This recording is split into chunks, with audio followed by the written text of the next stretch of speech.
Boa noite, estamos iniciando mais um Conexão Saúde Minas. Seja bem-vindo, você e seu familiar. Já te convido a compartilhar esse link. Nós hoje estamos com um tema mais do que especial. Nós não poderíamos fechar o ano sem falar de gestão.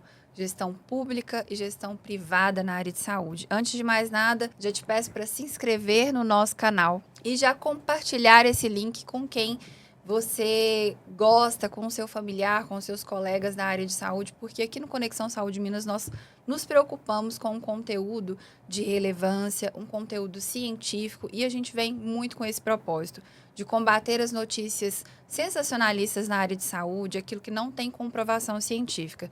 Eu sou Luana Pacheco, sou enfermeira, nós iniciamos esse projeto já indo agora para 2 anos, e hoje com convidados muito especiais, como eu disse para vocês. Nós estamos hoje com o diretor do UMC, Uberlândia Medical Center, Hospital UMC, maior complexo hospitalar do Triângulo Mineiro, o diretor administrativo financeiro, Murilo Benjamin Santos.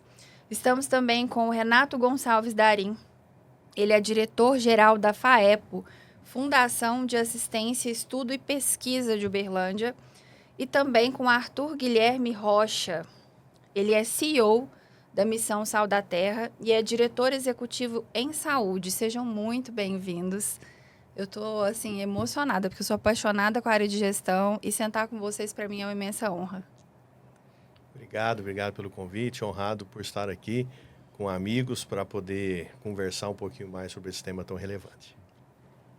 Obrigado pelo convite. Também uma mesa de relevância, né? Então, muito importante trocar informações numa área tão importante para a nossa sociedade.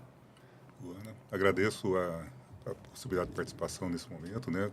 Como Gui, com o Arthur e com todos que nos ouvem aqui nesse momento. Falar de gestão e saúde, seja no privado ou no público, é um imenso desafio, né, Murilo? E para isso nós vamos trazer algumas perguntas para dar a oportunidade da população, do público que nos ouve, tanto os profissionais de saúde, quanto os pacientes se sentirem mais próximos desse olhar, que é o olhar do gestor. E acho que para a gente começar, eu queria que vocês, diante desse desafio que foi 2025, nós passamos por anos desafiadores, né? 2025 a gente teve aí algumas, vamos colocar aí algumas peripécias para enfrentar.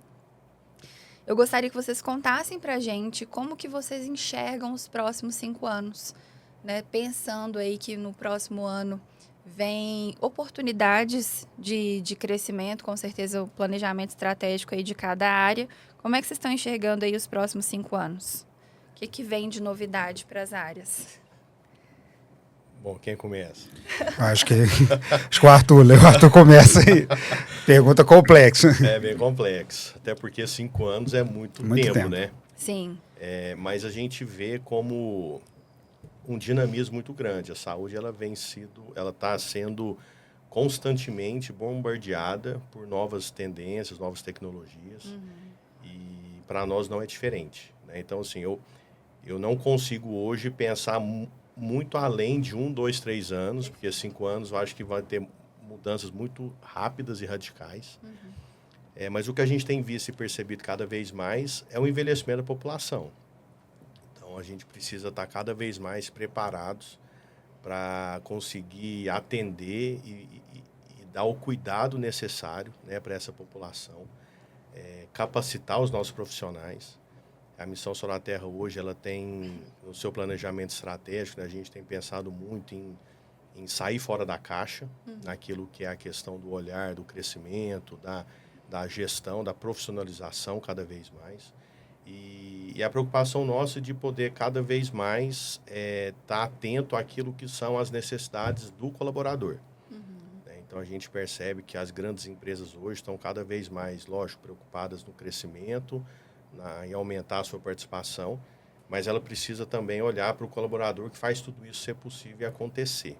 Então, a gente tem esse olhar muito forte de cuidar de quem cuida, uma preocupação que nós temos, e a gente tem buscado cada vez mais fortalecer, né, a nossa gestão em dar oportunidade para o colaborador, de fato, ter condições de entregar tudo aquilo que é o seu potencial, aquilo que ele estudou, aquilo que ele tem no seu coração como vocação, e a gente ser essa plataforma, né?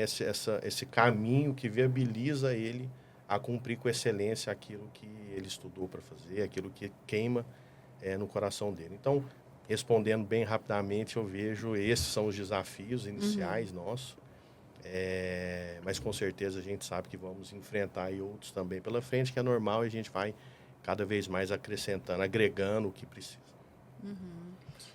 A gente percebe também, né, que a população, de forma geral, tanto na iniciativa privada como pública, né, tem tido mais consciência, né, dos direitos, né, e tem sido mais exigente do serviço de saúde, né, e tem forçado a gente a ter uma mudança de processo, né, a prestação de serviço com maior qualidade, segurança, o que é bom, né, isso é muito bom porque qualifica o serviço. Então, é um movimento assim que vem crescendo e é natural no processo. Né? Olhar para a qualificação, né? Tanto dos profissionais quanto dos processos internos, né, Murilo? Assim, quando fala 5 anos, né? Vou aqui pegar a deixa do Arthur, é um negócio que hoje, depois da pandemia de 21, né? Que foi o boom dela aqui na nossa cidade, a gente percebeu que a tecnologia, ela entrou na área de saúde de forma disruptiva, né? Foi um boom foi uma revolução, vamos dizer, tecnológica.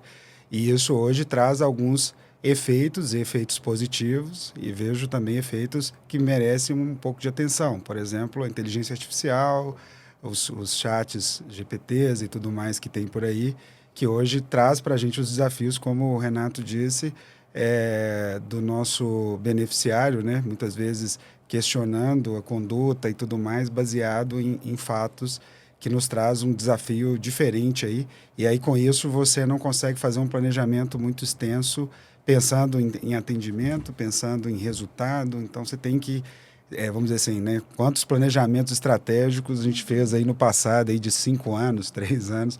Hoje nós estamos fazendo planejamentos anuais aí, e ainda assim com revisão a cada 6 meses, para você poder ver se aquilo planejado para o ano, se não teve nenhum fator externo que faz com que a gente tenha que reformular nosso caminho. Né? Então, está bem fazer gestão recentemente, por mais acesso que a gente tem e tudo mais, ele traz essas questões que faz com que a gente esteja o tempo inteiro olhando para esse planejamento, visitando ele e tendo que fazer mudanças rápidas aí diante do que está acontecendo. Né?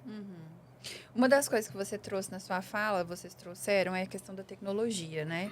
A gente sentou também recentemente com o doutor Alexandre Murilo, e ele trouxe muito essa questão da tecnologia, né, da robótica, dos avanços tecnológicos e o que isso trouxe de benefício para as instituições, tanto a privada quanto a pública.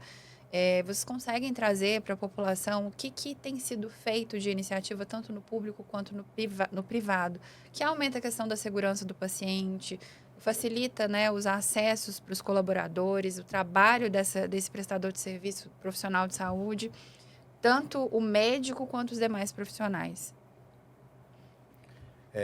Hoje, no nosso caso, porque a missão ela não tem hoje um centro cirúrgico, então não poderia ter uma participação tão focada nesse assunto. O que a gente tem é a busca constante por prontuário. Pela questão de prontuário eletrônico, hoje a própria rede de saúde ela fornece isso, que eu vejo que é um avanço, um ganho fantástico. Uberlândia tem um diferencial por ter um prontuário eletrônico único, né? E a questão dos equipamentos, que a gente tem buscado cada vez mais escolher ou fazer trocas, né, por equipamentos que consiga entregar um resultado mais seguro, consegue ser mais assertivo para que o colaborador ali no seu diagnóstico, aquilo que precisa ser feito, ele consegue dar o resultado que o paciente precisa com mais assertividade. Né? E a questão da tecnologia do sistema de informação, algo que a gente tem trabalhado muito também, tentando concentrar o máximo que a gente consegue numa mesma plataforma, para a gente também não ter várias frentes, né, de trabalho, que às vezes uma não conversa com a outra, sistemas. E isso tem sido uma preocupação nossa constante, porque a gente vê que o sistema, logicamente, cada vez mais acelera a tomada de decisão, ele dá assertividade naquilo que são as decisões que a gente precisa tomar, aquilo que é o levantamento dos dados, que a gente tem muitos dados, a gente trabalha com dezenas e centenas, né, de milhares de informações, e a gente consegue hoje fazer uma análise que a gente consegue extrair dados para uma melhor tomada de decisão, mudança de processo, mudança de fluxo. para que a gente consiga, de fato, atender a população naquilo que é o seu anseio, né, de um atendimento mais assertivo, o cuidado, né, que você comentou, o cuidado centrado no paciente ali, na segurança do paciente. Enfim, então, na nossa questão, a gente trabalha muito nessa parte, não muito na parte da robótica, né, de equipamentos tecnológicos, porque a gente não tem no nosso escopo de trabalho hoje esse tipo de prestação de serviço, mas onde nós temos a parte de tecnologia, a gente busca sempre atualizar e ter o melhor que a gente consegue ali para ter um atendimento melhor para a população. E a gente percebe, né, que além da inteligência artificial interferir muito forte, né, fortalecer muito a questão da gestão dos processos administrativos, na parte assistencial também tem um ganho muito grande, né? Ela otimiza a vida do paciente dentro do atendimento hospitalar, né? Faz com que ele tenha o atendimento no tempo certo, na hora certa, da forma correta. Isso é muito positivo, né? É bom também para o aspecto da gestão, né, em termos de custo, né, e de otimização de recursos, mas principalmente em termos de resultado assistencial. Isso aí traz um resultado muito positivo para o atendimento do paciente. Uma, porque a inteligência artificial faz uma coisa que a gente tem muita dificuldade, né? É olhar a vida passada desse paciente de forma mais forte, né, mais robusta, estruturada, né? Estruturada, né? Coisa que nós não conseguimos fazer hoje, né? Isso traz uma qualidade no atendimento, no diagnóstico muito bom. Anamnese, né, do paciente. E assim, falar de tecnologia para mim até é um negócio meio pessoal, né? Porque eu fui formado em sistemas, implantei, desenvolvi, fiz de tudo um pouco nessa área de tecnologia. E aí traz umas coisas aí que a gente vê hoje muito a questão do sistema, né? De tomada, sistema de apoio à decisão, que ele ajuda a gente a compilar todos esses dados aí em BI, enfim, e outras, em dashboard, enfim, um monte de soluções que estão disponíveis no mercado para nos apoiar no dia a dia. Porque tem muito dado hoje que acaba não virando nada lá na frente, porque ele não traz uma conexão relevante. E aí é tanto dados financeiros, né, que muitas vezes quando se pensa em BI, pensa só em gestão financeira, quanto gasta, quanto recebe, mas quando a gente vai para a linha assistencial, como disse o Renato, você também tem grandes ganhos, seja ele em uma cadeia de evitar o desperdício, né, que eu acho que é um dos grandes desafios nossos hoje na área de saúde, é como você elimina o desperdício. E aí o desperdício, ele pelo menos a visão que eu tenho hoje, é um desperdício de ter que ficar reproduzindo exames que no curto espaço de tempo ele não tem alteração no seu desenvolvimento ali, ou que mude alguma coisa na tomada de decisão médica ou assistencial daquele paciente, né? Porque muitas vezes a gente fala daquela tecnologia que é robótica, um negócio mais estrondoso, mas hoje os sistemas de apoio à decisão, eles nos ajudam muito em melhorar a assistência do paciente e entregar aquilo que ele precisa. E isso evita o desperdício, consequentemente, você aumenta o acesso aos recursos, né? Então, assim, para nós, na linha privada, assim, né, que eu falo assim, eu nunca tive a oportunidade de trabalhar no setor público, mas vejo um desafio imenso aí, com uma série de pontos que no privado, teoricamente, a gente tem um pouco mais fácil, né, em relação à tomada de decisão.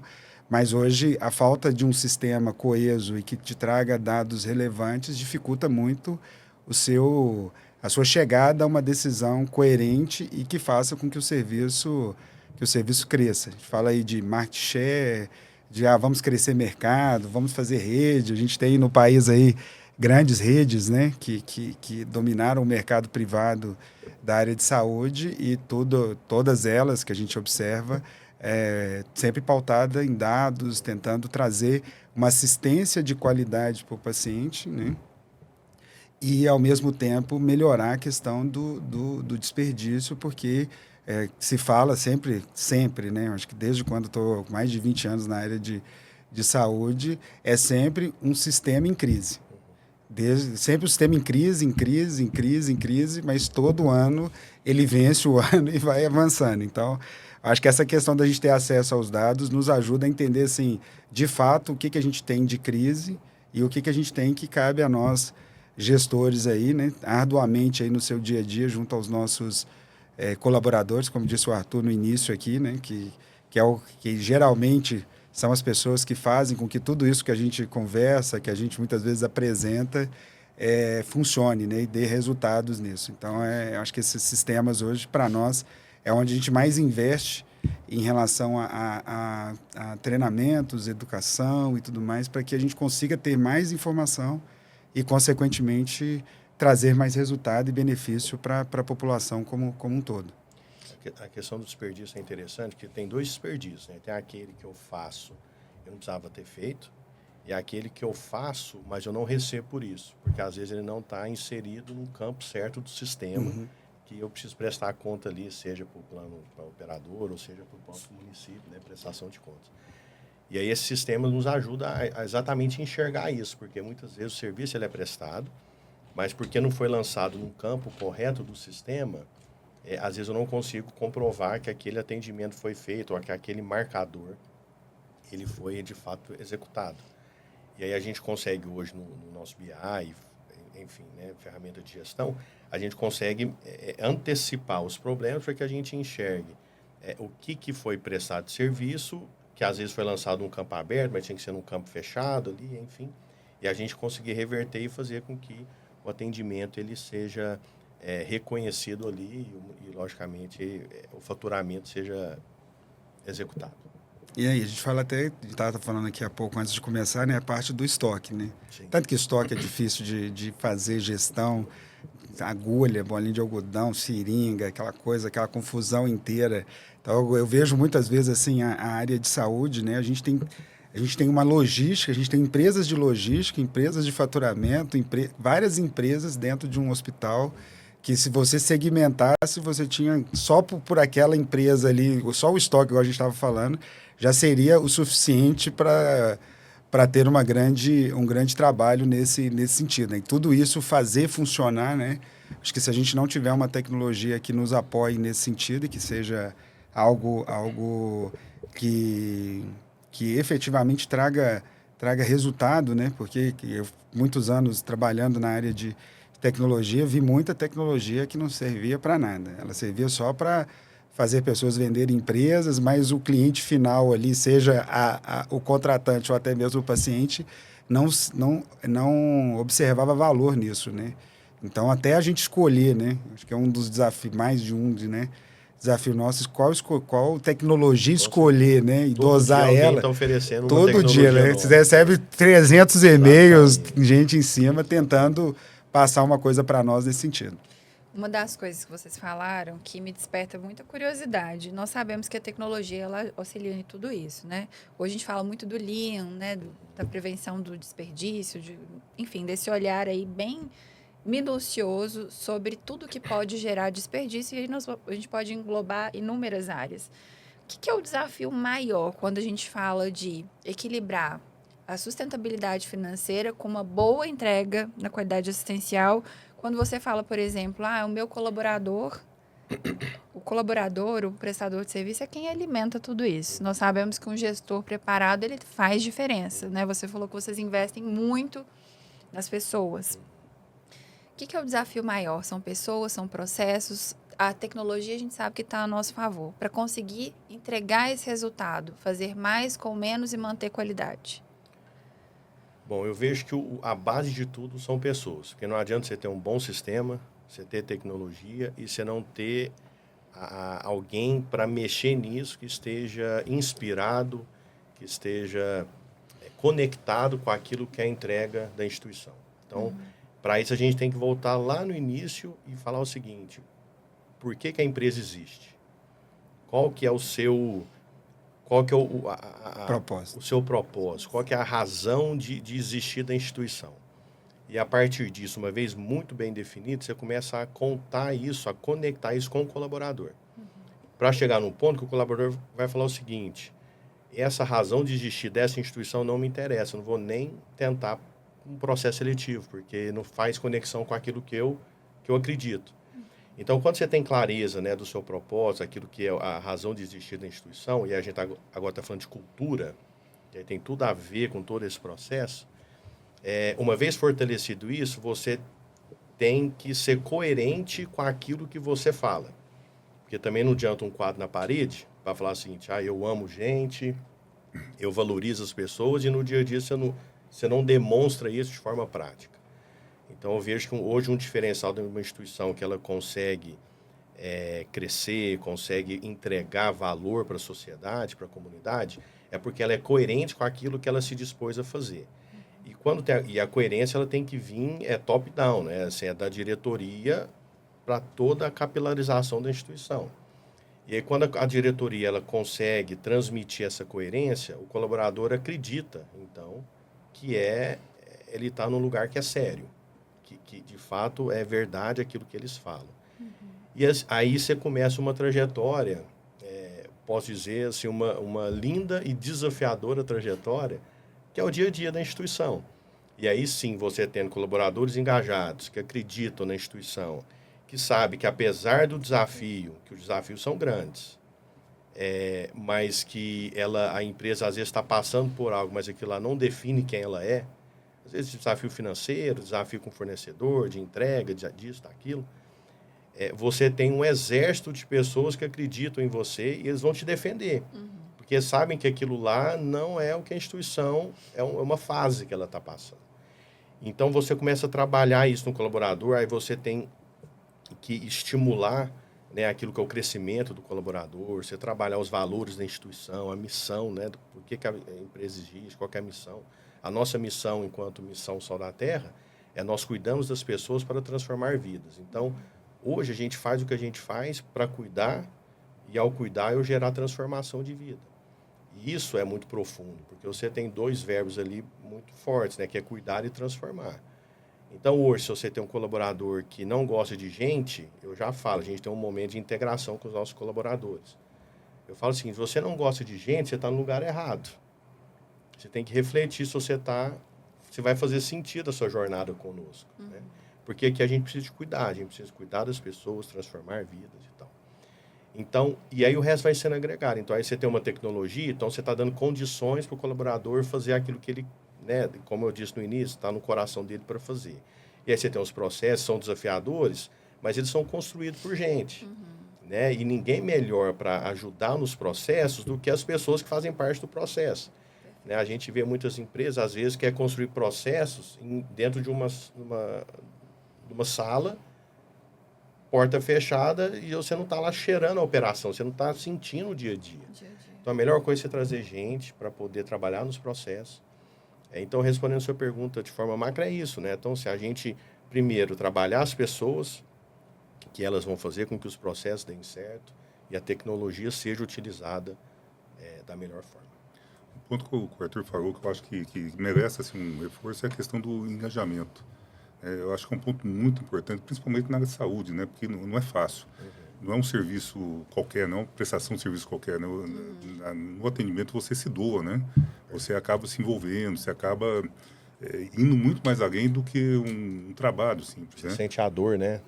Então, o engajamento dos profissionais é muito importante. E dentro da saúde, né? Dentro da área de saúde, isso é uma coisa que tem que ser muito bem trabalhada, né? Que é um desafio de todas as empresas, né?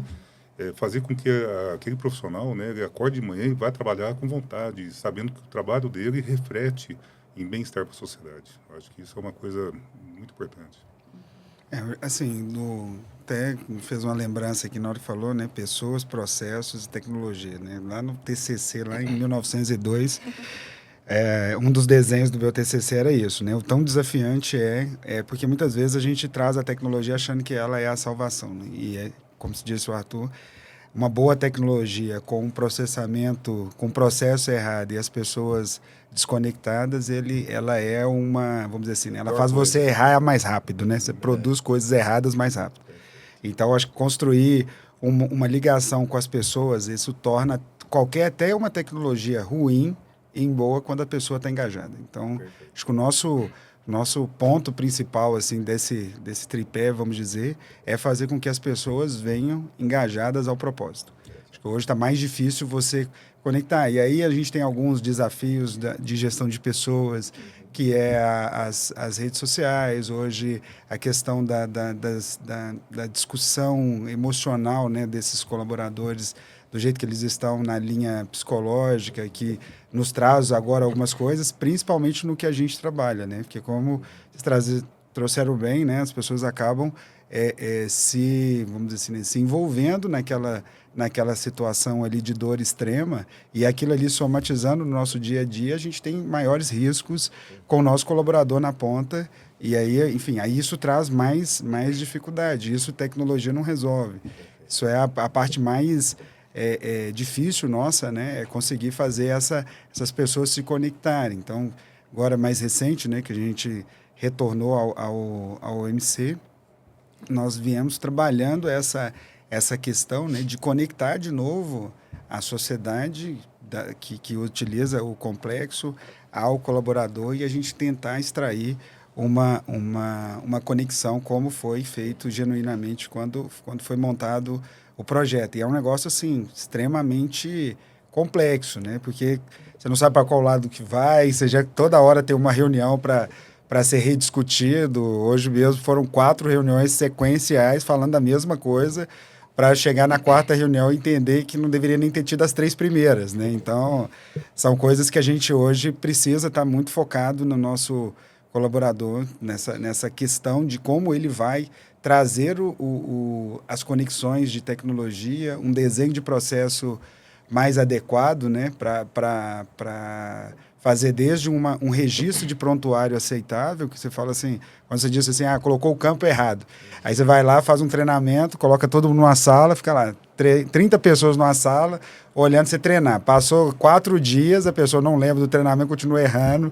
Então aí você precisa pensar, como que eu vou treinar essa pessoa melhor, como eu vou ver se ela realmente está conectada no meu propósito aqui de negócio, de atendimento, porque a gente fala muito em negócio, né, falando de privado, mas, querendo ou não, quando a gente entra no mercado para atender a saúde privada, nós estamos levando saúde por meio de um negócio.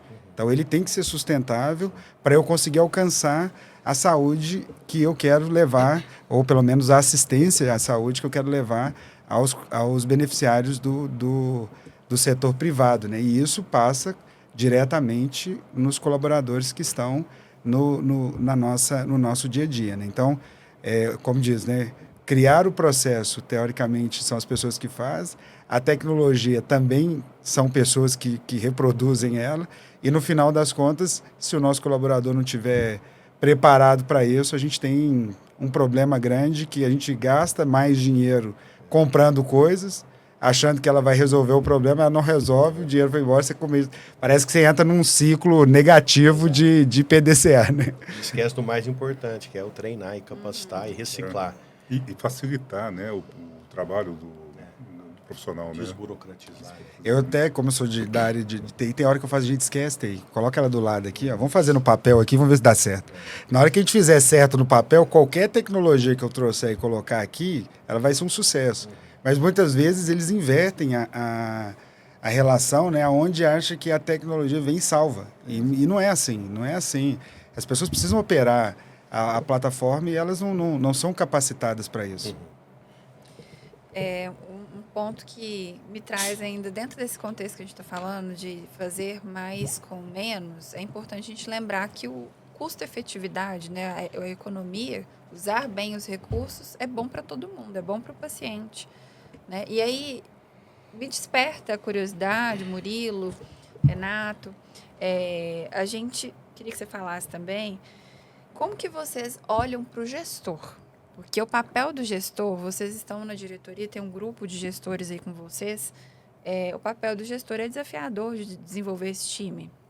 Né? Qual que é o cuidado, como que é a integração desse gestor hoje no sistema público? Eu conheço de perto o sistema privado, me desperta essa curiosidade, porque esse fazer mais com menos é desenvolver várias mentalidades, né? É fazer a pessoa enxergar a importância disso para o sistema como um todo.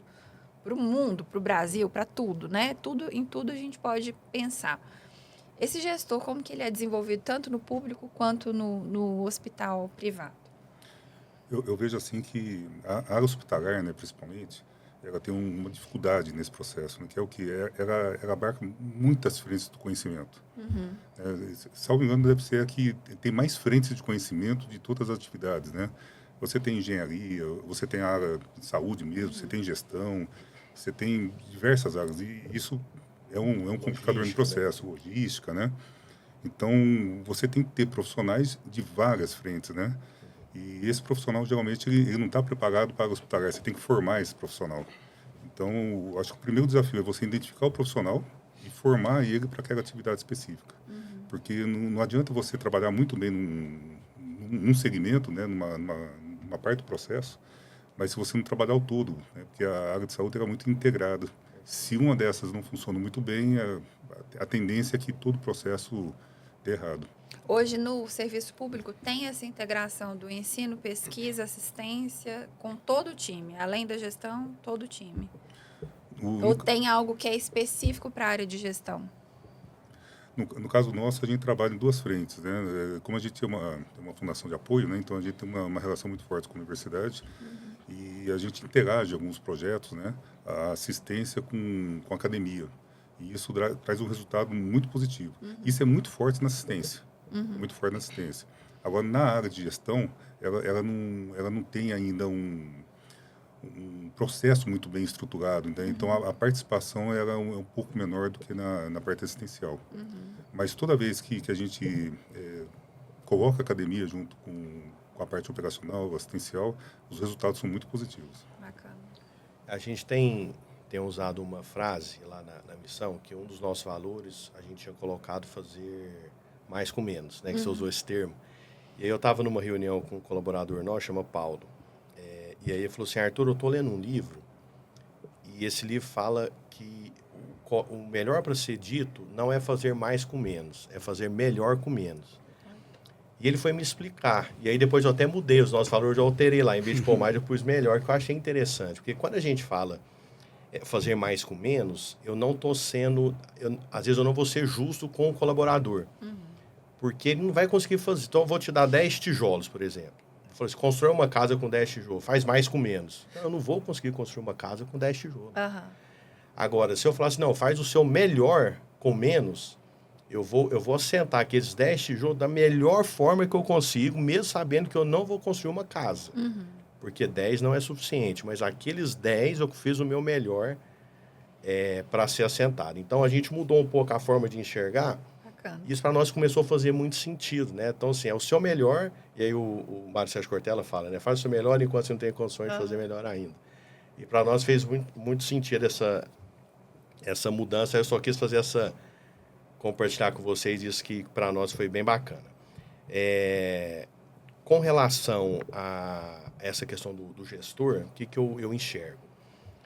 A gente precisa primeiro entender qual que é o potencial daquele gestor, né? O que ele é bom, né? Naquilo que ele faz. Logicamente, a gente precisa, antes de ter o gestor, tem que saber, para aquela área que ele pleiteou, qual que é as suas competências, né? E com isso tem várias ferramentas de RH que a gente consegue trazer as competências daquele gestor para que, então, a gente, dentro daquelas competências, a gente vê quão próximas estão das competências do cargo e o que eu preciso desenvolver, porque nem tudo que você tem de diferencial, ele também é um positivo para a vaga, porque às vezes o seu excesso de produtividade para aquela determinada função não é positivo, você tem que equilibrar. Então, você faz no mapa das competências, você faz toda essa análise. E respondendo a sua pergunta na questão do gestor, como que você, né, trabalha essa parte do gestor, é a gente poder conscientizar o líder de que um bom líder é aquele que serve. E aí a gente vai para Jesus, que foi o maior líder da história, né, e foi um líder servidor. Então, hoje, um bom líder é aquele que entende o privilégio de chegar por último. E, às vezes, eu posso entrar aqui numa linha um pouco, uma disputa, né, principalmente entendendo o mercado de trabalho. Não, mas eu quero me destacar porque eu quero crescer. Mas se você é aquele que serve, com certeza você vai estar sendo visto pelo seu gestor aquilo que você potencializa nas pessoas, aquilo que não é o egoísmo de querer passar na frente ou o fim justifica o meio. Então, a gente tem muito essa preocupação. De novo, a gente tem muitos desafios. A gente hoje, né, a missão tem quase 3.500 colaboradores, mais de 180 líderes diretos ali, né, que faz a gestão dos times. Então, a gente tem desafios, né, em desenvolver essa liderança, mas a gente tem essa certeza da importância de você trabalhar as competências, você trabalhar, né, um plano de desenvolvimento individual ali para saber o que o líder espera, né, que o seu liderado faça de desenvolvimento, de melhoria. E a gente trabalha exatamente nessa parte, né, do servir, de entender o privilégio que o líder tem de ensinar, de potencializar e de fazer com que ele enxergue que o crescimento do próximo é o caminho, porque estão todos crescendo, né? Às vezes a pessoa vai lá na minha sala e fala o seguinte: Arthur, eu vou precisar sair da missão porque eu arrumei outro emprego, né, um trabalho e tal. A gente fica triste, porque às vezes eu não consigo segurar a pessoa, está no meu limite ali.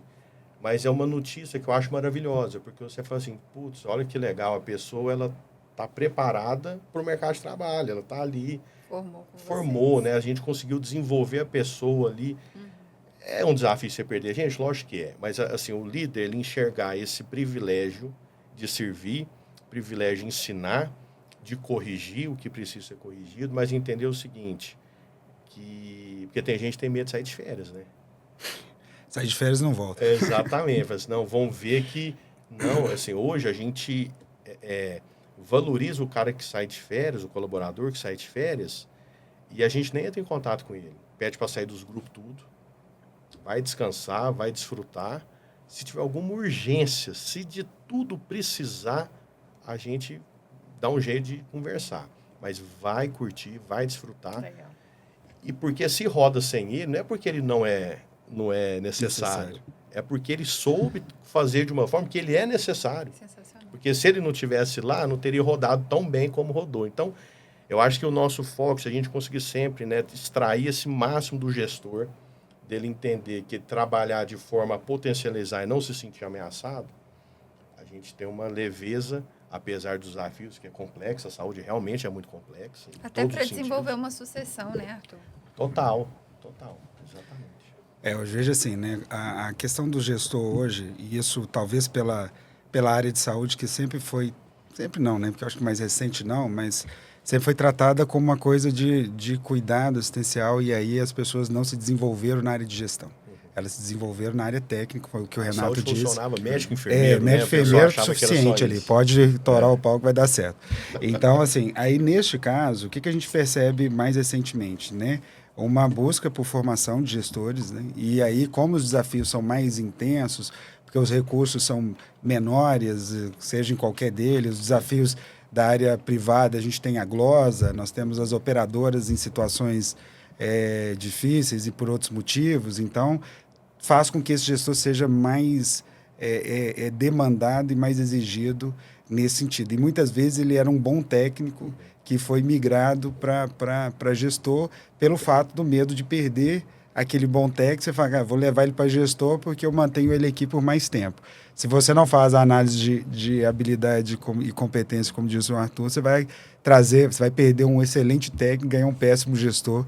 E isso eu já vi na minha história profissional, assim, algumas vezes, você fazendo essa migração e perdendo tudo, e, enfim. E você pode valorizar bem uma carreira técnica e pode valorizar bem uma carreira de gestão. Não necessariamente você tem que fazer a migração para efetivamente você ser remunerado por tal, né? Eu já vivi em alguns momentos que a gente tinha técnicos e gestores do ponto de vista financeiro tendo a mesma remuneração e não necessariamente o gestor tendo que ganhar mais do que o técnico, porque isso acaba fazendo com que o cara queira virar um gestor e ele não tem a competência e a habilidade para fazer essa transição.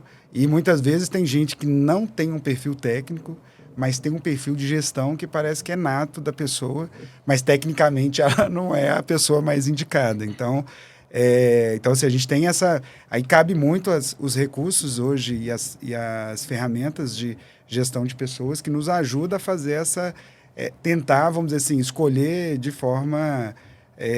correta, né? Porque o desafio de você ser um gestor, e muitas vezes as pessoas olham a gente hoje, diretor, um gestor, e acredita que a gente nasceu assim, né? E muito diferente. Eu acho que cada um de nós aqui tem a sua trajetória e você tem que viver muita coisa até chegar, muitas vezes, nessa cadeira aqui, e eu falo isso muito. E continuar aprendendo, né? Não para um segundo, né? Hoje eu desci para fazer uma parte técnica, não, peraí, vou vestir de novo a roupa do técnico, vou lá fazer um processo aqui para ver se isso dá certo. E aí eu converso muito com os gestores que sempre estão junto comigo nos nossos desafios, que assim, Cara, eu tenho que ter o resultado, eu tenho que olhar para minha equipe tem que estar funcionando, eu tenho que entender aquilo que eu não sou bom, e aquilo que eu não sou bom eu preciso melhorar, e aquilo que eu sou bom eu tenho que manter. E eu não vou ser 100%, ninguém vai ser. Então eu tenho as minhas dificuldades, tenho as minhas limitações, e eu sei associar a alguém que tenha melhor do que eu aquilo, quando eu aprendo enquanto gestor, me associar a pessoas que complementam aquilo que eu não sou capaz, eu acho que é o ponto máximo que a gente entende que a gente amadureceu em gestão. Porque aí você não vê mais aquela competição de que eu tenho que ser melhor do que o meu par, porque aí eu apareço mais para o dono da empresa ou para o meu gestor principal. E aí quando você começa a fazer esse movimento, você começa a desfrutar de melhores resultados, pelo menos eu observei isso em parte da minha carreira, e aí, consequentemente, o resultado da instituição ele vai crescendo, porque você tira aquela competição dentro da empresa de que só vai avançar quem aparecer. E aí é um Instagram nato, né? Todo mundo quer aparecer, quer fazer, e aí começa a fazer um monte de coisas inadequadas, e isso acaba gerando uma competição negativa, quando a gente deveria estar buscando uma competição positiva do ponto de vista de gestor, né? E a capacitação hoje, da parte técnica e da parte de gestão, a gente tem hoje bastante acesso, né? Hoje nós vamos falar assim, seja a parte... Que é os programas. Que é os programas, você tem EADs, hoje você tem um monte de caminhos, né? Eu falo muito isso com o pessoal, gente, na nossa época aqui, você pegar era livro, você tinha que ir lá na biblioteca e torcer se tinha um livro lá disponível para você pegar 3, 4 livros e levar para casa, 7 dias você tinha que voltar, senão você tinha que pagar a multa para a biblioteca. E aí hoje não, hoje o acesso ele é maciço, né? Então você consegue, aí você tem que saber, pelo menos é o que eu falo com o pessoal, você tem que saber aonde você busca o conhecimento. Porque senão você busca conhecimento em pessoas que não têm uma profundidade, uma capacidade, porque acho que vejo a internet como assim, ela é uma produção de especialistas. Você vê assim, na época da pandemia, a gente via economista falando de vírus como se o cara soubesse assim profundamente a atuação de vírus. E aí pessoas alimentando daquilo. Então, acho que assim, você saber a base com uma disponibilidade de conhecimento, você tem que saber aonde procurar para você poder se alimentar de um conhecimento que vai realmente fazer sentido para você. Bacana demais. Achei legal que vocês 3 trouxeram na fala sobre a integração com RH, né? Com a gestão de RH, porque isso nossa, muito legal. Eu estive recentemente, a gente foi convidado para fazer uma palestra sobre segurança do paciente, onde eu conheci a doutora Marina, que atua com vocês na Missão Sal da Terra, e eu me lembrei, durante a fala de vocês, sobre os desafios que é gerir, né, entregar resultado, qualidade assistencial, segurança clínica, em um mundo onde a informação está na palma da mão.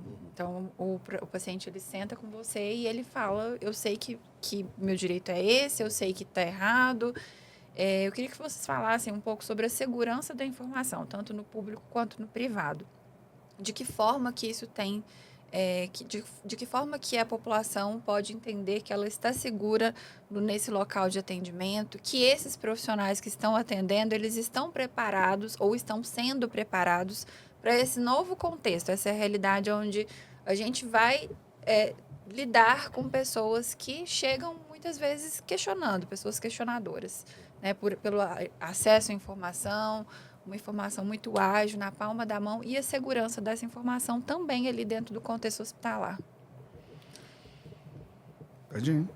Acho que isso aí é algo muito assim, eu acho que a questão da segurança, ela é algo extremamente complexo pelo fato de como a pessoa hoje, ela está empoderada com uma informação que muitas vezes ela não... nem sempre ela tem uma produção efetiva, né? Então, hoje a gente percebe paciente sentando na frente do médico e questionando a conduta do médico. Por que ele não pediu tal exame? Porque ele leu e aquilo ali deveria ser feito daquela forma. Quando a enfermagem vai fazer um cuidado assistencial, um curativo, alguma coisa, a pessoa fala, não, eu digitei aqui na internet, você não está fazendo a técnica correta. Então, você tem várias hoje situações onde este empoderamento... Ele é algo difícil de você saber assim, até que ponto ele nos ajuda em melhorar a nossa qualidade assistencial e até que ponto ele, vamos dizer assim, ele até oprime o profissional, porque ele fica com medo de fazer algumas coisas e aí uma série de problemas que pode acarretar para ele caso ele siga com a conduta, né? Então, isso é uma situação assim que a gente percebe que os meios eles vão ter que se aprimorar para saber lidar com esse novo formato de paciente, né?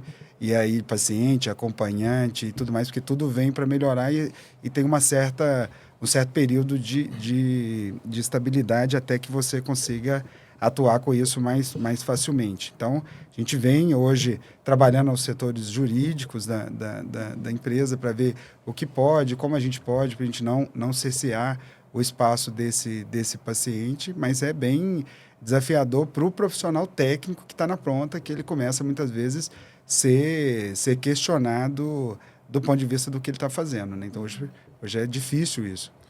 Uma coisa que eu acho que é interessante, né?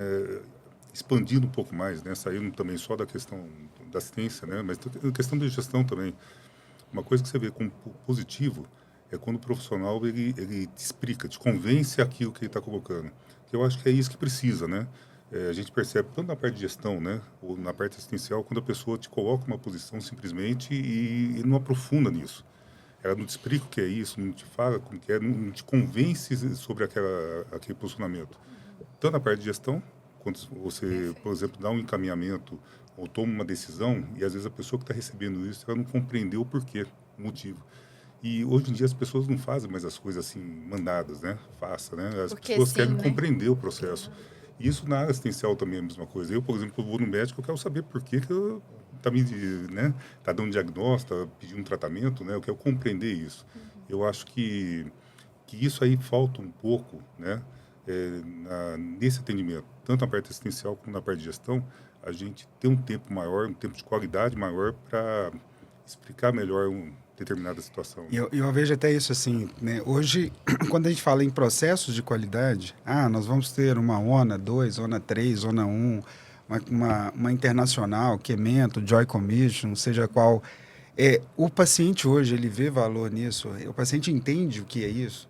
Muitas vezes a gente percebe que o paciente também não está nem entendendo o que... Porque, assim, quando a gente fala em segurança, né? E eu falo assim, quando a gente chega a ter... Nós aqui já passamos todos em processo de qualidade de certificação, para você chegar até lá, você precisa fazer vamos dizer assim, né? Várias mudanças, seja física, seja de processo, seja de equipe, de fluxo, né? Convencimento. Então, acho que a questão, muitas vezes, que até brinco com o pessoal, assim, os nossos processos de qualidade, muitas vezes, eles são compreendidos por nós. Até assim, todos nós da área de saúde entendemos facilmente, né? Eu brinco com o pessoal, se eu chego para minha mãe e falo assim, a senhora vai no hospital que é ONA 3? Ela não tem mínima noção do que é ONA 3, o que ele serve, se aquilo ali, né? Se é bom, se é ruim. Ela não tem essa clareza ainda. Eu acho que isso, a gente conseguindo levar mais à população esse conceito, vai trazer essa segurança.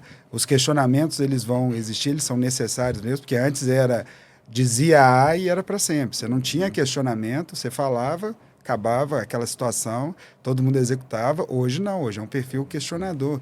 Você vai fazer uma mudança de um processo administrativo, fiz uma mudança ontem de um processo lá, a menina não fez. Aí eu fui hoje lá convencer. Peraí, vamos lá. Acho que você não entendeu, talvez não soube explicar.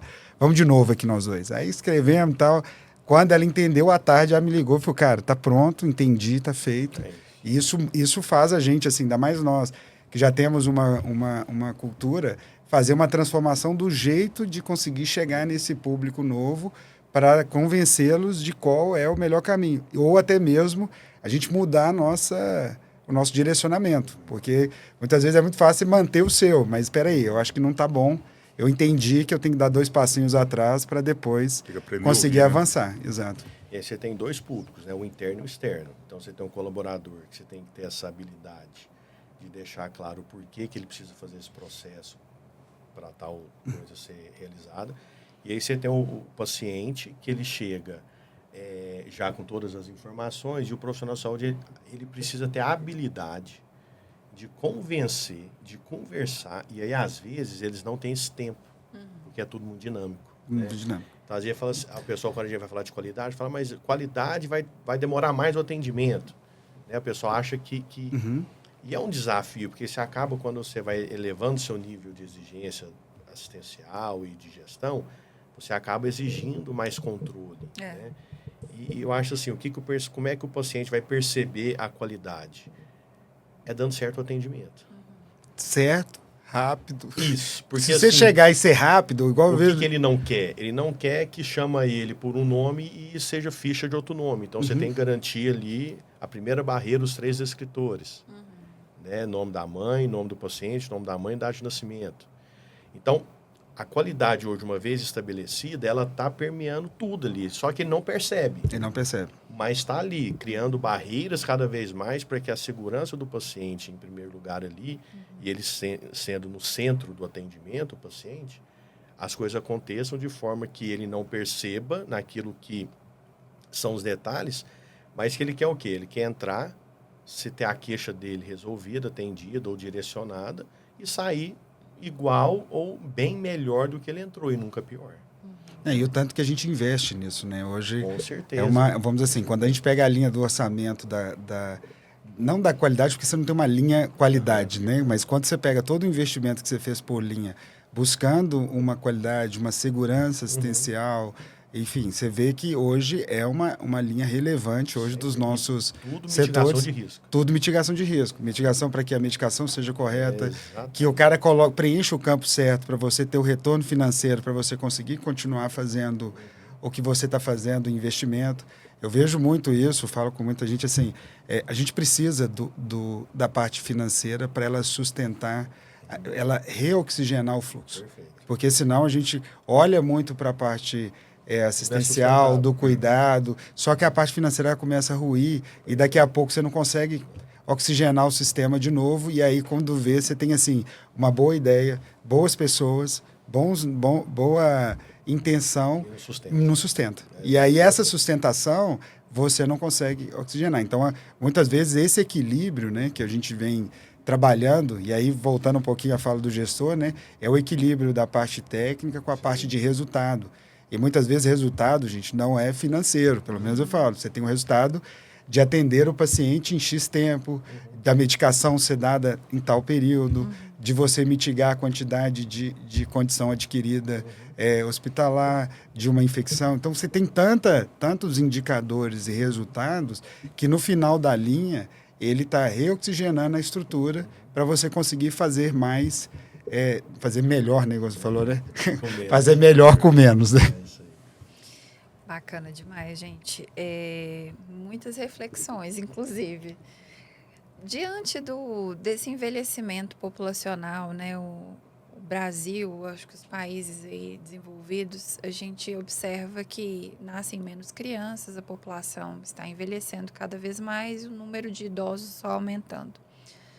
Como é que vocês enxergam, ou se é que já existe essa discussão, como é que o sistema público e o privado se prepara para receber esse aumento de pessoas doentes, o número, né, de doenças crônicas aumentando, o número de pacientes também aumenta. A gente vê estratégias aí no serviço público e no privado, né, como o home care, por exemplo, o serviço de atenção domiciliar no Melhor em Casa também no SUS, que são estratégias de apoio, mas inevitavelmente esse paciente vai parar no hospital como primeiro recurso. Como é que vocês enxergam a longo prazo aí estratégias para atendimento de um aumento da população idosa? Bom, eu vejo como uma necessidade de cada vez mais fortalecer a atenção primária, que é onde tudo começa.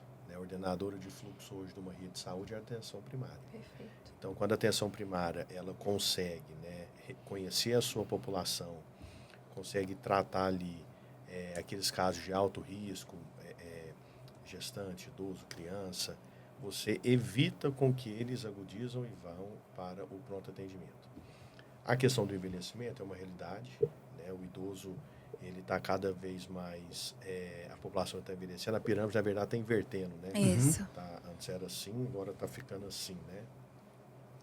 É um desafio que está sendo já muito falado, eu acho que é um desafio aí dos próximos 20 anos, 10, 20 anos, assim, latente. E eu vejo a atenção primária sendo um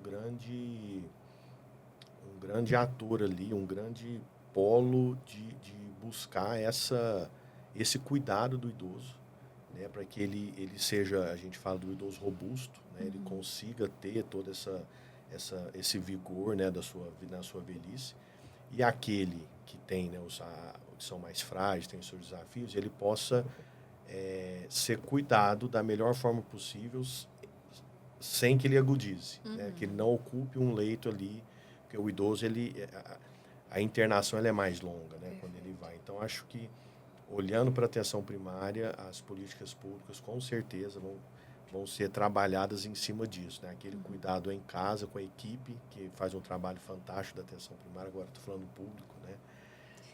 Que o ACS, né? O agente comunitário, tem um papel, assim, brilhante, conhece a população, a gente tem resultados incríveis para compartilhar, que mostra exatamente esse olhar, né, da primária, para conhecer a família, o território e evitar com que o paciente ele agrave, né, enfim, descompensa.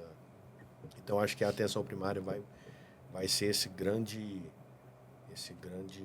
ponto de apoio. Exatamente. A gente sabe que onde tem desafio, tem oportunidades também, né? Porque a gente imagina, eu pelo menos imagino que teremos idosos sozinhos. Quem que vai cuidar desses idosos, né? Esse já é um dilema. A gente percebe que já falta, né? Cuidadores. Já falta. Não, e aí você vê assim, os grandes centros, assim, São Paulo, Rio, Brasília, já criaram, né? Ou importaram conceitos de senior living, né? Que é vamos dizer, uma vida na senioridade onde você vai ter acesso a certas coisas para quem não tem um suporte de cuidado em casa. Então, isso vem crescendo, vem ganhando uma robustez do ponto de vista de negócio no Brasil. É claro que no setor privado isso muito forte, assim, né? Que eu acho que talvez depois chegue até o setor público também, mas a gente percebe já esse crescimento.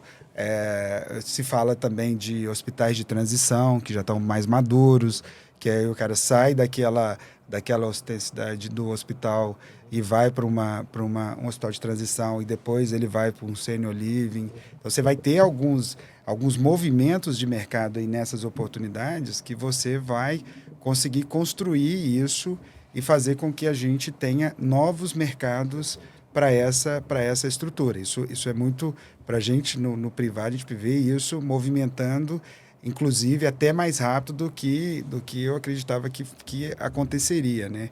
Então, com a população, você olha para Uberlândia, né?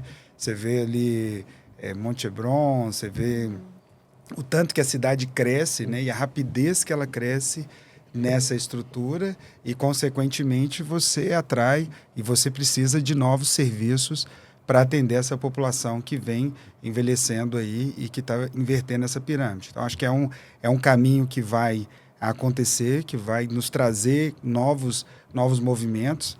Entendo que a atenção primária assim, perfeito, assim, o trabalho do SUS, né, o conceito do SUS.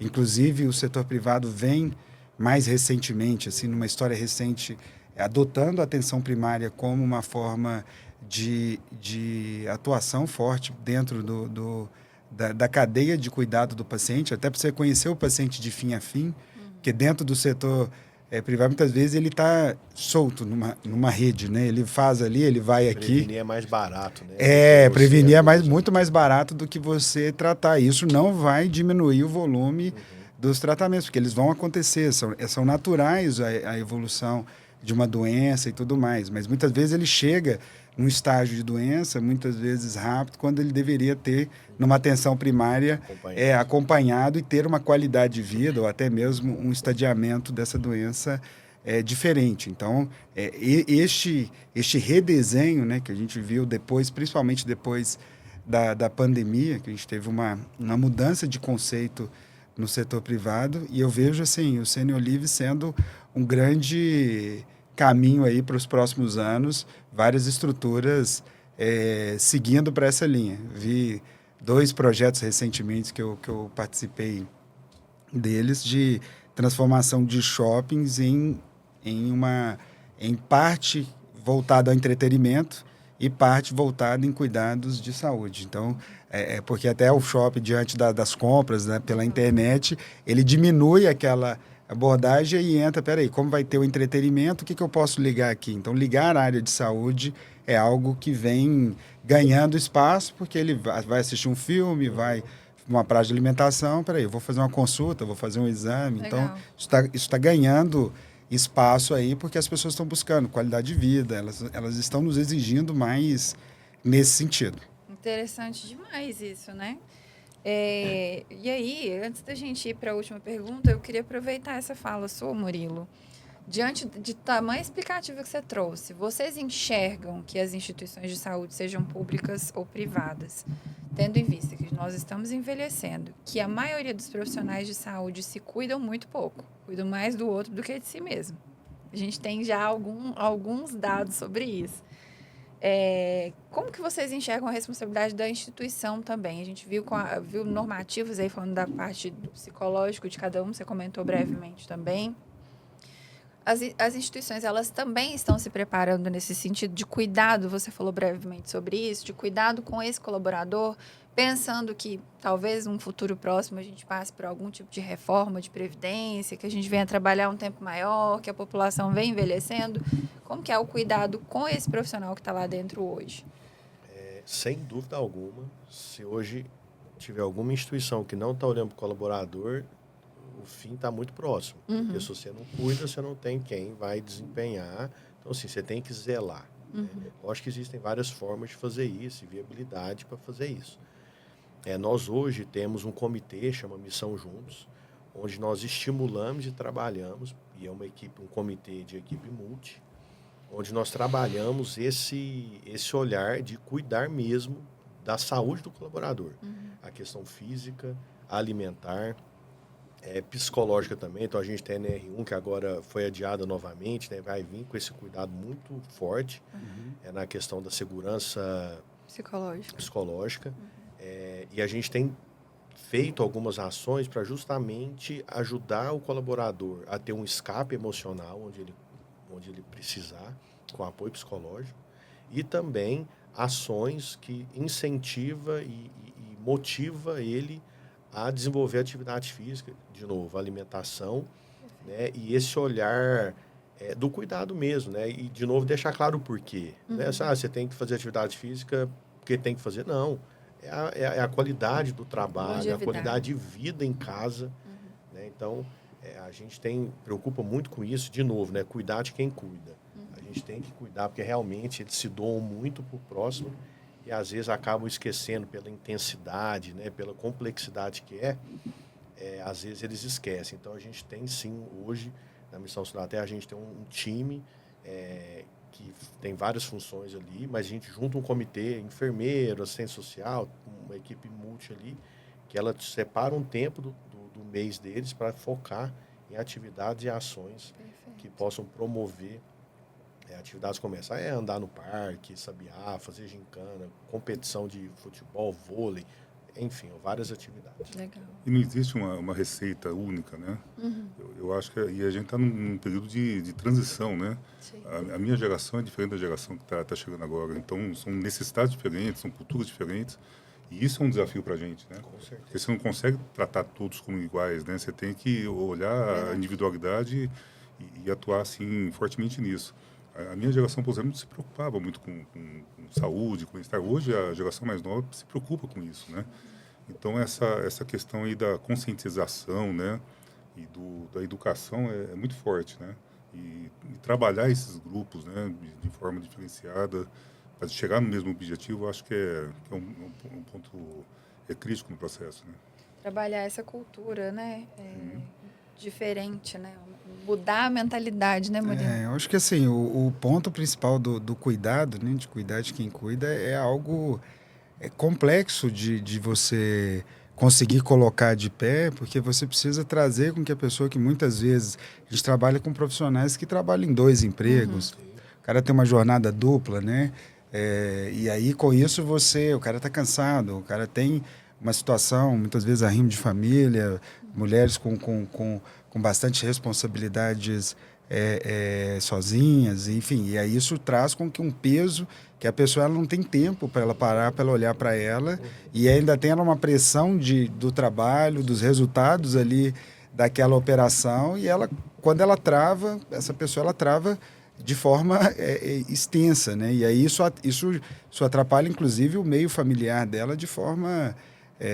o sustento. Até porque, assim, dentro do nosso mercado, nós estamos falando de 70%, 75% de público feminino. E isso, vamos dizer assim, carregando uma série de outros demandas, né? E a gente precisa equilibrar isso, aonde traz vários sentidos. Você vai andar no parque, você vai fazer alguma coisa, vai tirar um tempo, vai pegar alguma semana, enfim. Quando fala das férias, para as pessoas poderem desconectar sem aquele medo de sair. Então, todas essas ações, para ver se essa pessoa ela tem um pouco de cuidado e ela ter o autocuidado para a gente conseguir tê-la, vamos dizer assim, não tê-la como funcionário somente ou colaborador, mas ter ela como uma pessoa saudável para ela exercer as suas rotinas. Tem um valor para a instituição, né? Um valor emocional, um valor humano. Humano, para ela poder cuidar dos filhos, cuidar do esposo, da esposa, sei lá, enfim. Ela ter espaço para ela poder atuar ali no dia a dia dela e não ter aquele sofrimento e acabar ter algum afastamento. A gente vê hoje o tanto de afastamentos que a gente vive no nosso dia a dia aí do absenteísmo ligados à parte psicológica, emocional, e aí como trazer esse paciente de volta, como reinserir ele depois que ele tem um tempo de afastamento, são várias coisas que a gente começa assim, né? Vem trabalhando aí com os nossos SESMITs, cheguei a implantar um período dentro do hospital, uma médica uma médica de atenção primária, médica de família, né, para atuar junto aos meus colaboradores lá, os colaboradores do hospital, para a gente fazer algumas ações que fosse tentando trazê-los para uma qualidade de vida melhor. E aí, assim, nós vamos levar, difícil algumas vezes, porque aí a pessoa não tem o horário para ir, aí muitas vezes a gente pegou, não, peraí, vamos fazer isso dentro do posto de trabalho dela e fazer alguma coisinha simples ali. Criativo, tem que ser criativo. Não é fácil levar o pessoal no parque. Eu acho que o nosso desafio é elevar o nível de consciência do colaborador da importância de se cuidar. E, lógico, promover ações, mas assim, não dá para pegar na mão e forçar. Ele tem que ter... Meios, né? Os meios e a consciência, né, da importância, assim, você estafando, você compromete a sua família. Perfeito. Você compromete o ganho. Porque às vezes o pessoal fala, não, eu tenho que trabalhar porque eu tenho que ganhar meu dinheiro, eu tenho que sustentar. Tá, e se você estafar? Quem vai pagar as contas? Quem vai dar o próximo passo de casa? Vai afastar pelo INSS, aí vai para o teto às vezes, ou no ganho, enfim. É outro desafio. Então, acho que o nosso papel enquanto gestor é trazer essa consciência da importância de se cuidar antes que seja tarde.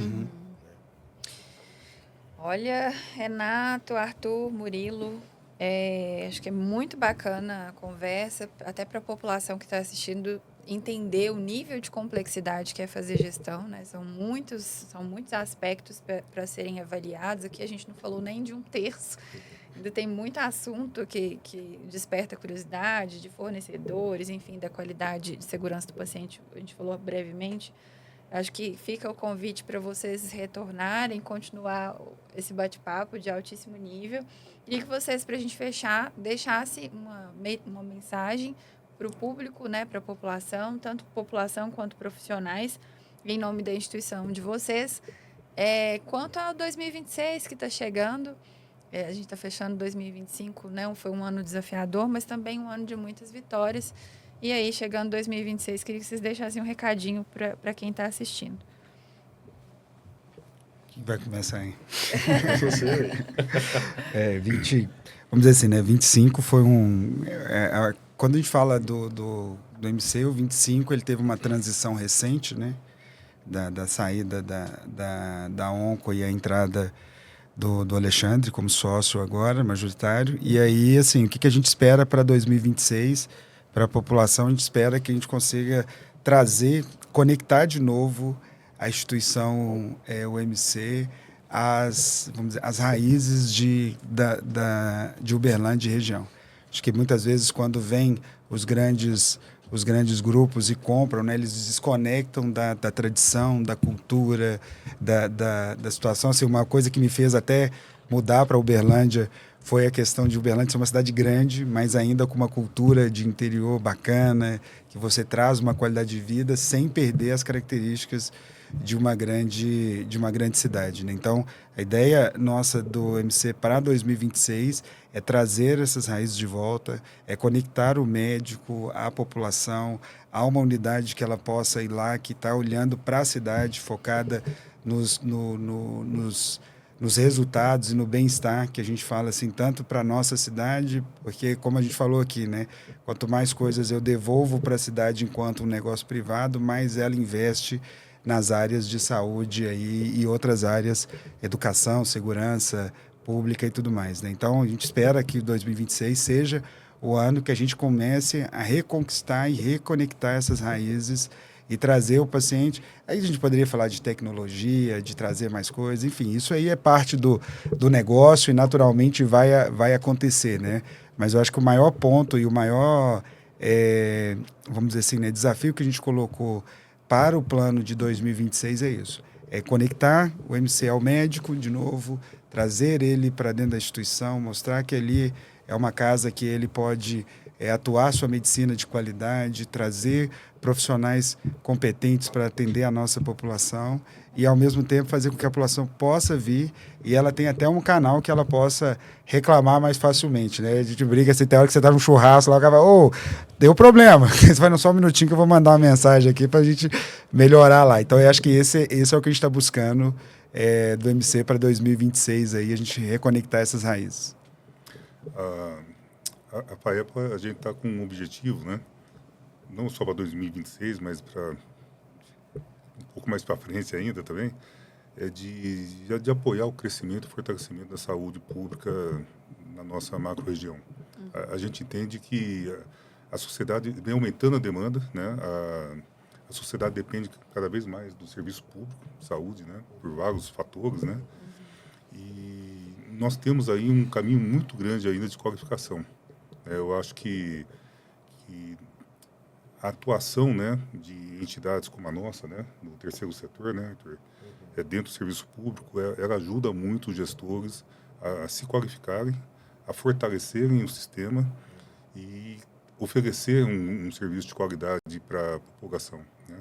Então, a gente caminha muito forte nesse sentido, dando apoio na questão do desenvolvimento e fortalecimento da saúde da região. Muito bom. O 25 foi um ano muito desafiador, mas de muito crescimento também, né? A missão, ela conseguiu uma recertificação como sendo nós fomos a primeira rede de saúde pública da América Latina a ser acreditado pelo Quimeto International Diamond. E em 2025 eram 25 unidades, nós conseguimos acrescentar mais 7 unidades, então nós recertificamos as 25 e acreditamos mais 7. Então, 32 unidades nossas foram acreditadas com o Quimeto International Diamond, uma certificação canadense. E agora, recente, o nosso modelo de gestão também foi acreditado pelo Quimeto International Diamond. Fomos a primeira organização social de saúde da América Latina a receber essa certificação. Então, foi um ano de muitas conquistas, apesar de desafios também, mas as conquistas foram muito positivas. E 26 a gente enxerga como um ano de crescimento, de consolidação e desse apoio que o Renato bem trouxe, né? Assim, hoje a organização social, o terceiro setor, ele ajuda a fortalecer o sistema de saúde, né? A viabilizar algumas ações, alguns trabalhos. Então, nós enxergamos esse potencial de crescimento, de consolidação e aproveitar, né? Agradecer os nossos 3.500 colaboradores, né? Por acreditar, por fazer com que a Missão Sol na Terra tenha conquistado tudo isso, porque, de novo, de nada adiantaria se não fosse eles, né? A gente não teria conquistado nada se não fosse o colaborador ali fazendo o dia a dia na prática. Então, o nosso agradecimento, né, para fazer aos nossos colaboradores por fazer a missão alcançar e chegar, né, onde ela chegou, e que a nossa oração é que a gente continue crescendo, né, e colaborando para que Uberlândia, a região, né, o Brasil, seja de fato impactado, tenha uma saúde pública de qualidade. Né? A gente é uma prova concreta de que é possível sim você ter um SUS de qualidade, é possível sim você ter um serviço de saúde de excelência. Tem os desafios? Tem, mas nós temos muitos resultados positivos, né, de transformação mesmo, de social, transformação de saúde, transformação de vida, através do trabalho que é feito em parceria aqui em Uberlândia com o município, né, que acredita e acredita nesse modelo e tem promovido aí ações que fortalecem cada vez mais. Sensacional. Para você que assiste, eu quero te convidar novamente a se inscrever nos nossos canais, a entrar em contato também para conhecer mais de perto o Hospital UMC, a FAEPO e a Missão Sal da Terra, seus gestores aqui presentes hoje, com tantos assuntos relevantes. Se inscrevam nos nossos canais, entrem em contato, tirem as suas dúvidas que a gente vai repassar dentro do que for possível para o pessoal responder. E eu convido você a nos acompanhar toda quinta-feira às 20 horas.